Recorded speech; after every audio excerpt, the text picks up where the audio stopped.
Salam dostlar. Bugün mən məni narahat edən, ölkədə baş verən hadisələrlə bağlı fikirlərimi bildirmək istəyirəm. İctimaiyyətin nəzərinə çatdırmaq istəyirəm. Hakimiyyətin nəzərinə çatdırmaq istəyirəm. Və bir ziyalı kimi, bir hüquqşünas kimi ən azından xalqımın problemlərini işıqlandırmaq istəyirəm. Vəziyyət çətindir, çox çətindir, çox ağırdır. Mən Azərbaycan televiziyalarına baxıram bəzən. Elə təsvir etməyə çalışırlar ki, güya hər şey qaydasındadır, hər şey yaxşıdır. Bu həqiqət deyil. Bu yalanları yaymaq lazım deyil. Ölkədə vəziyyət ağırdır, çox ağırdır. İnsanlar dolana bilmirlər. Bir qrup şəxsin həddindən artıq yüksək səviyyədə yaşaması hələ insanların yaxşı yaşaması deyil. Əmək haqqları aşağıdır. Uşaq pulları hələ də verilmir. Pensiyalar çox aşağı səviyyədədir. Təsəvvür edin ki, pensiya haqqında qanun qəbul edən Milli Məclis deputatlarının maaşları 8-9 min manat arasında civarında olduğu halda pensiyaçılar 500-600 manat maaş alırlar, pensiya alırlar. Yəni müqayisə eləmək lazımdır. 12-13 dəfə fərq var arada. Məncə insanların ədalətli olması üçün, cəmiyyətin qayğısına qalması üçün, problemlərini həll etməsi üçün bir eksperiment keçirmək lazımdır. Vəzifəli şəxsləri, məmurları, deputatları 500 manat maaşla dolanmaq üçün bir aylıq bir təcrübə keçmək lazımdır. Ki, görsünlər onlar insanlar necə yaşayırlar, insanlar necə dolanırlar. Vəziyyət o qədər sarsıdıcıdır ki, artıq bir çox sahələrdə insanlar o qanunsuzluqların qabağın zoraki yollarla almağa çalışırlar. Son dövrlərdə Milli Onkologiya Mərkəzində baş verən hadisə, insanın qumbarı ilə ora gəlməsi və özünü partlatması, öldürməsi, cavan bir həkimin də baş vermiş cinayət hadisəsi nəticəsində həyatını itirməsi çox kədərli bir hadisədir. 2 ailə öz üzvünü itirdi, ailə başçısını itirdi. Və təəssüfləndirən bilirsiniz nədir? Burada qazi yarışı söhbəti aparılır. Bir qrup mətbuat işçisi yazır ki, qazidir, bir qrup yazır ki, qazi deyil, o yalan informasiya verir. Bu birisi yalan informasiya. 2 insan olub, əzizlərim. 2 insan həyatını əbədi itirib və itirmənin də səbəbi baş vermiş özbaşınalıqdır. Son dövrlərdə xərçəng xəstəliyi kifayət qədər sürətlə yayılır, geniş yayılır. Xərçəng xəstəliyi cavanlaşıb, çox cavanlaşıb. Bunun səbəblərini araşdırmaq lazımdır. Nədən bu qədər əhatəmizdə olan dövlətlərdən fərqli olaraq bizdə daha sürətlə yayılır? Xərçəng xəstəliyi ilə bağlı müalicəyə sərf olunmuş pullar, vəsaitlər hara gedir? Heç kim yazmaq istəmir. Hamı çəkilir. Kimsə kiminsə qohumudur. Nə olsun qohumudur? Nə olsun dövlət başçısına yaxın adamdır? Əksinə o adamlar yaxşı işləməlidir. Dövlət başçısının etimadını doğrultmalıdır. Dövlət başçısının şərəfini qorumalıdırlar öz əməkləri ilə. Vəzifələrindən istifadə edərək daha yaxşı işləməlidirlər, daha təmiz işləməlidirlər. Amma biz əksini görürük hər yanda. Bütün sahələrdə əksini görürük. Özümüzü aldatmaq lazım deyil. Və bu millətimizi faciəyə aparır. Görün, ölüm nə qədər riskli bir sahəyə çevrilib xərçəng xəstəliyi sayəsində. Artıq az qala hər evdə xərçəngli xəstə var.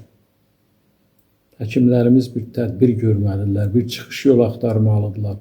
Ən azında xəstəliyin cavanlaşmasının qabağını almaq üçün. Niyə? Səbəbləri araşdırılmalıdır. Nədən xərçəng xəstəliyi bu qədər sürətlə yayılır? Nə səbəb olur? Qabaq SSRİ dövründə müəyyən araşdırmalar aparırdılar. Bütün sahələrdə müəyyən araşdırmalar aparılırdı. Təbliğ olunurdu. Amma indi bu təəssüf ki, yoxdur. Azərbaycanda vəzifə uğrunda savaş gedir. Kim hansı vəzifəyə gələcək? Faciəmiz bundadır. Yəni, iki insan öləndən sonra, həyatını itirəndən sonra belə mübahisələr aparmaq xoş deyil. Heç o adam qazi deyil. O insandır. Bir insan özünü öldürüb. Bir insan o aldığı müalicəyə qane olmayaraq, qarşılaşdığı o özbaşınalıqlara qane olmayaraq, ehtiraz əlaməti olaraq üsyan edib, həyatını üsyana gətirib çıxarıb, qurban verib. Bunu fikirləşmək lazımdır. Bir ziyalı kimi fikirləşmək lazımdır bunları, düşünmək lazımdır bunları. Yoxsa yersiz, mənasız mübahisələrin nə mənası var? İnsan artıq qayıtmayacaq. Övladların artıq görməyəcək. Nə həkiminki, nə özünü öldürən şəxsin. Su basmalarla bağlı nələr baş verdi? Hər şey yağışın üstə atırlar. Yağış çox yağmışmış normadan. Ben bundan qabaq yağış yağmırdı. Ben bundan qabaq normadan artıq yağıntı düşmürdü. Bəlkə də bundan da çox olurdu. Sadəcə Bakı şəhəri, ətraf rayonlar, ümumiyyətlə Respublika ərazisində bu sahə elə bir bərbad vəziyyətə gətirilib ki, qarşısı alınmaz fəlakətə çevrilib. Bunu su fəlakəti adlandırmaq olmaz. Bu sahəyə ayrılmış pullar hara xərclənibdir. Nə üçün Bakıda bu bədbaxt hadisələr baş verdi, faciə baş verdi. Bəyəm elə tort pişimə ilə iş başa vururlar. İcra hakimiyyəti, Bakı şəhər icra hakimiyyəti nə üçün belə ekstremal vəziyyətlərə hazır deyil? Bunların fəaliyyəti nədən ibarətdir? Və bütün bu çətinlikləri demək lazımdır. Bütün bu gərginlikləri demək lazımdır. Xalqa izah eləmək lazımdır. Görün, nə qədər tıxaclar yaranıb şəhərdə hərəkət eləmək mümkün deyil. İdarə olunmaz bir xaotik bir hərəkət yaranıbdır. Vəziyyət yaranıbdır. Hamısı kadrların yerində olmamasının nəticəsidir. Yəni, Azərbaycanda kadrlar qabiliyyətinə, bacarığına görə deyil, hakimiyyətə yaxınlığına görə təyin olunur. Bunu etiraf eləmək lazımdır. Bundan çəkinmək lazım deyil. Məhkəmə sistemimizdə vəziyyət çox ağırdır, çox gərgindir. İşlərə baxılması, yəni çox qısa zamanda baxışı, araşdırmanı həyata keçirə bilmirlər. İşlər aylarla uzanır, illərlə uzanır. Həm mülki işlər, həm cinayət işləri. Obyektiv araşdırma getmir. Mən bir iş ilə bağlı məlumat vermişdim. Laçın rayonunda baş verən hadisə ilə bağlı Laçın rayon məhkəməsinin hökmündən biz apellyasiya şikayəti verdik.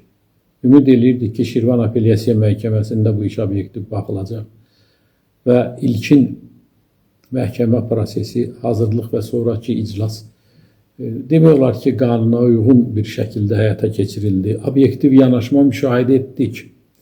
Vəsadətlərimiz təmin olundu. Amma sonra nə baş verdi? Sanki bir dirijor çubuğu var bu işin arkasında. İdarə eləyir. Hakimlərə imkan verilmir. Görün, nə qədər bərbad vəziyyət yaranıb ki, təqsirləndirilən şəxs qalıb qıraqda. İşte iştirak edən iddiamçı deyir ki, xahiş edirəm buna amnistiya tətbiq eləyin. Sən dövlət ittihamı tərəfsən, insan ölüb, bir cavan insan ölüb. Təbii qanunun normalarının tətbiq olunması arzu olunandır. Şəxsin törətdiyi cinayətdən asılı olmayacaq. Amma qoy bu təqsirləndirilən şəxs sözü desin, değil mi? Amnistiya tətbiq eləyin.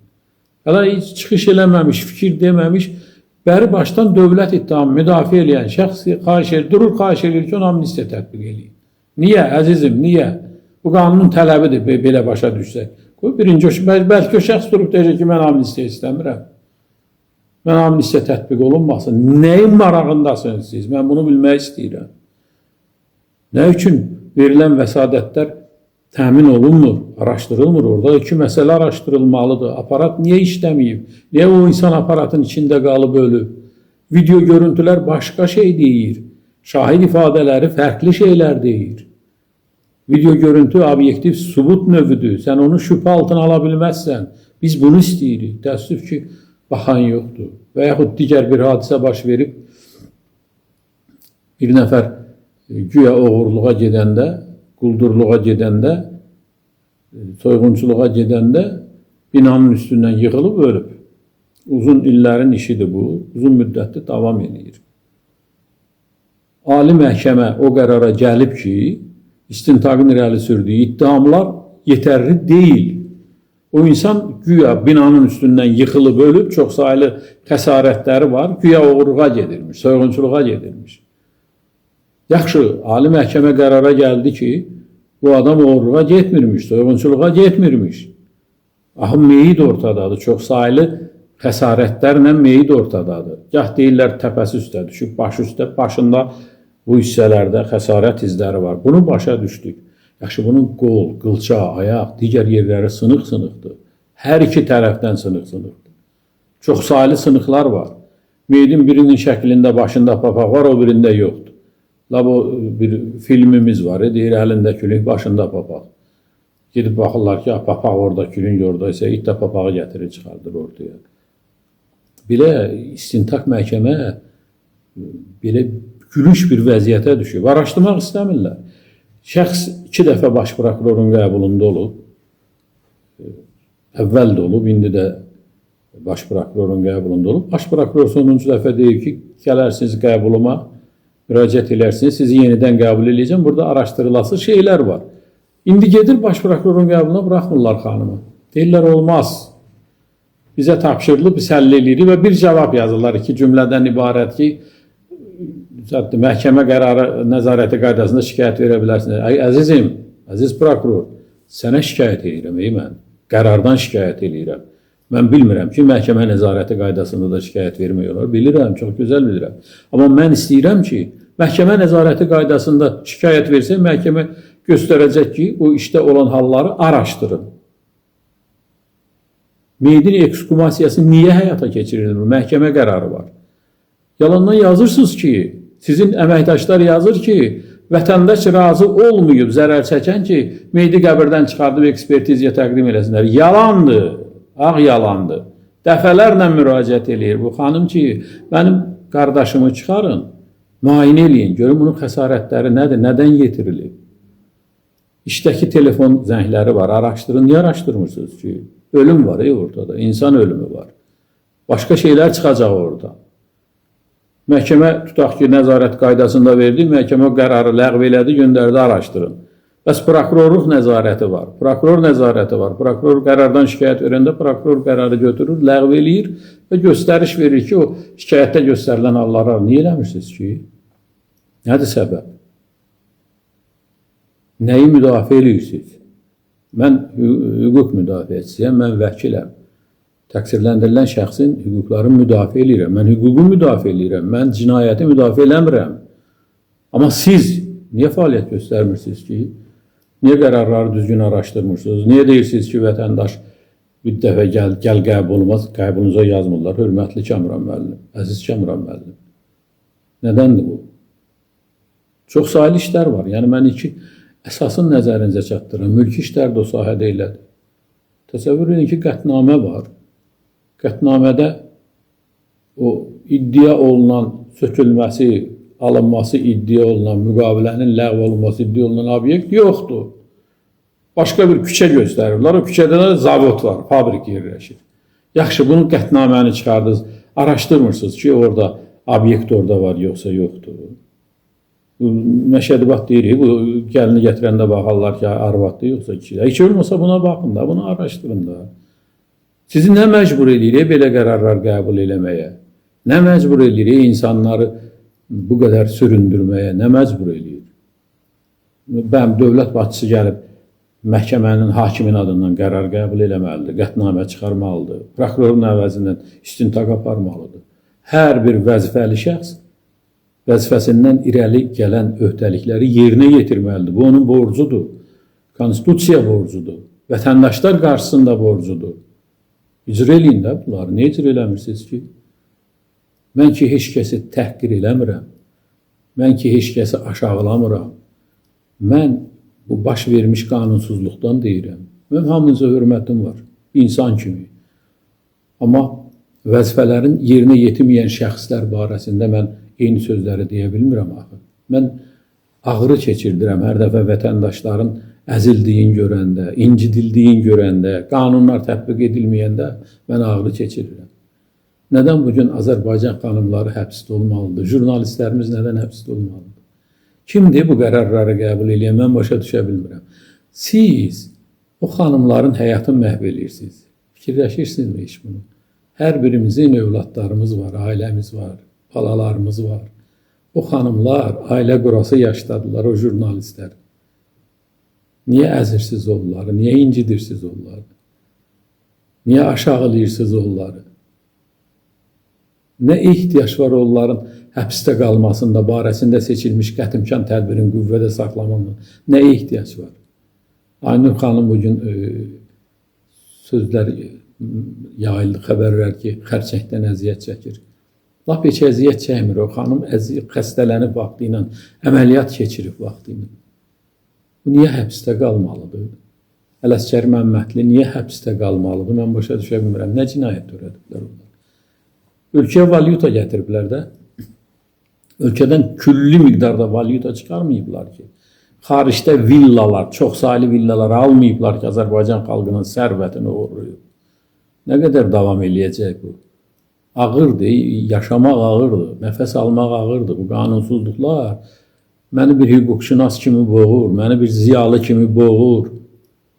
Mən belə yaşaya bilmirəm, başa düşürsünüzmü? Çəkilib durmuşam qıraqda, görürsünüz, əvvəlki kimi fəaliyyət göstərmirəm. Çünki nəfəs ala bilmirəm o qanunsuzluqların içində. O əzabları görmək istəmirəm. İnsanlara qarşı baş verən ədalətsizlikləri görmək istəmirəm. Böyük işlər görüldü, Qarabağ alındı. Bundan sonra hamımız fikirləşirdik ki, Azərbaycanda hər şey yaxşı olacaq. Bir problemimiz vardı, hamı deyirdi ki, Qarabağ müharibəsi var, Qarabağ problemi var. Yaxşı qutardı da bu. Müharibə bitdi də, müharibə bitdi, indi təmir tikinti işləri gedir.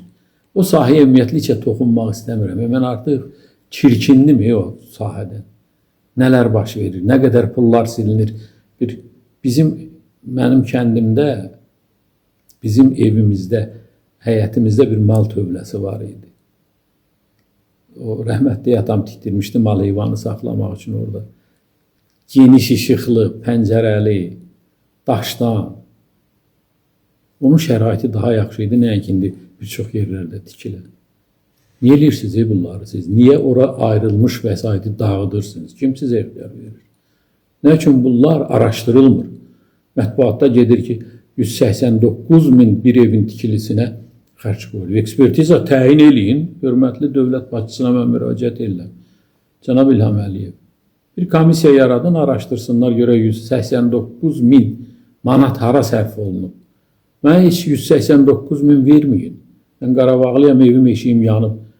80 min verin, 89 min, 100'ü bağışladım sizə. 89 minə görün mən o kəndimdə nə ev tikəcəm. Təsərrüfat yaradacam. Eləcə də bütün Qarabağlılar. Niyə vermirsiniz ki bu pulu cəmaata? Niyə qoymursunuz ki o cəmaat özü getsin, evin tiksin, şəraitin yaratsın, o pul dağıdılmasın. O pul cəmaata verilsə, xüsusi dövlət komissiyasının nəzarəti ilə Qarabağ çoxdan bərpa olunmuşdu. İnsanlar çoxdan qayıtmışdılar, yaxşı şərait ilə. İqtisadiyyatı inkişaf etdirmişdilər indiyənə qədər. Kənd təsərrüfatını inkişaf etdirəcəkdilər. Ölkədə ərzaq bolluğu yaradacaqdılar, taxılçılığı inkişaf eləyəcəkdi, heyvandarlıq, baramaçılıq, hamısı inkişaf eləyəcəkdi. Niyə qarşısını alırsınız ki siz? 5-10 nəfər varlanmaq üçün ölkənin sərvətini niyə talıyırsınız ki siz? Kim sizə bu ixtiyarı verir?